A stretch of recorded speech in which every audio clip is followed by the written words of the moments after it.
Hello, everyone. Welcome to A Garden a Day with Maidenbrock Gardens, where we explore the world one garden at a time. Today is May 26th. Today is Memorial Day.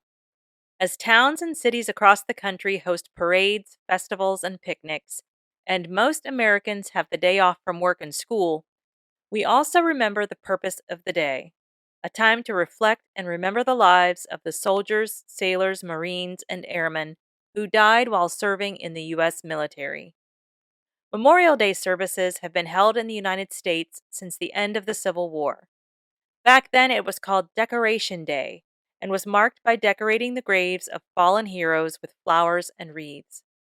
The name Memorial Day was first used for the day in 1882, but it wasn't until 1967 that Congress declared Memorial Day as the official name of the holiday.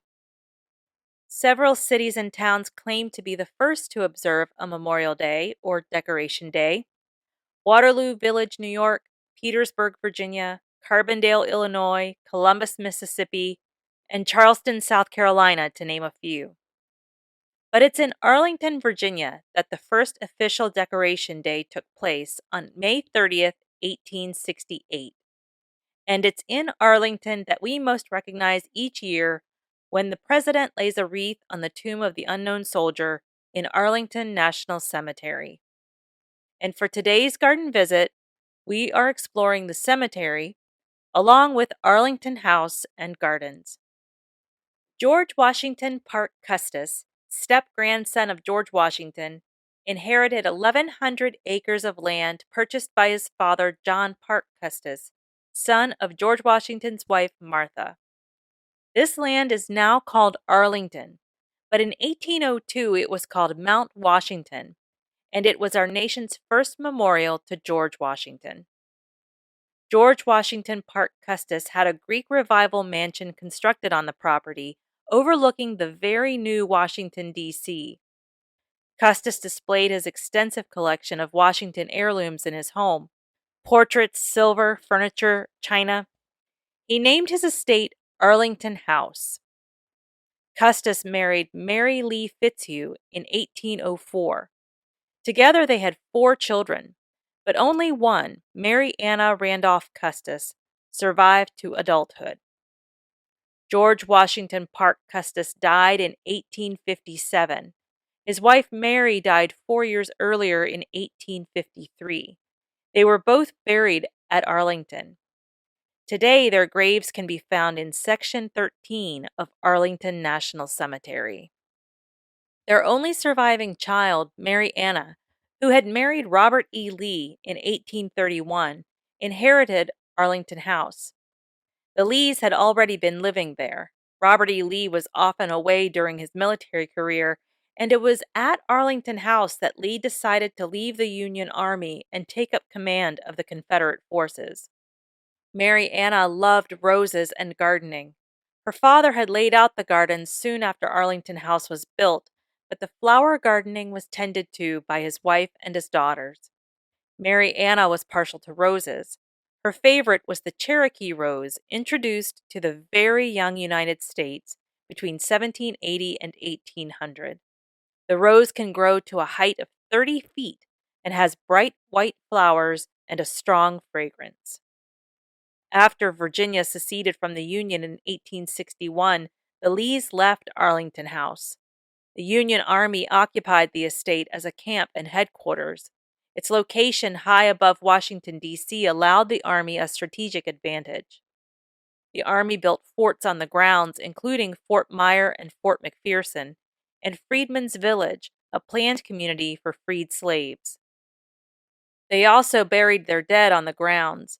According to the Arlington National Cemetery history, Brigadier General Montgomery C. Meigs, Quartermaster General of the U.S. Army, authorized military burials on the Arlington property. The presence of graves, he believed, would deter the Lees from ever returning. 200 acres of the Arlington property were designated burial grounds.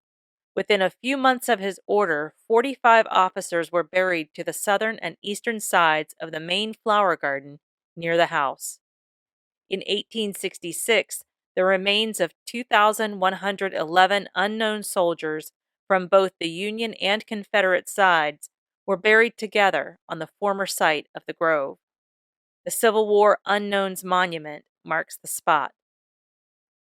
In January 1864, the federal government confiscated Arlington due to unpaid taxes. The law required Mrs. Lee to pay the taxes in person. Mrs. Lee had sent an agent to pay her taxes, but the agent was denied. Neither Robert E. Lee or Mary Lee made an attempt to recover Arlington House. Robert E. Lee never returned to the house after leaving in 1861. Mary returned one time, but stayed only a few moments.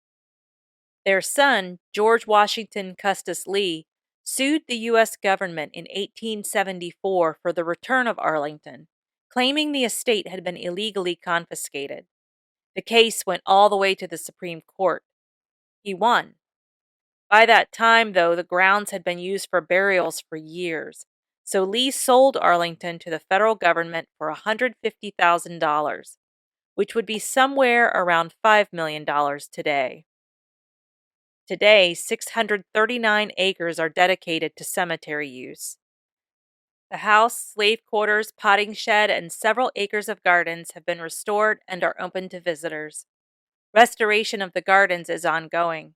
The Arlington House Foundation is working to restore the kitchen garden located on the northwest side of the mansion. This garden was tended by slaves to produce food for the Lee family.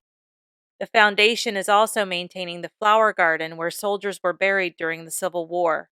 They have plans to replant the garden with flowers that would have been available in 1860.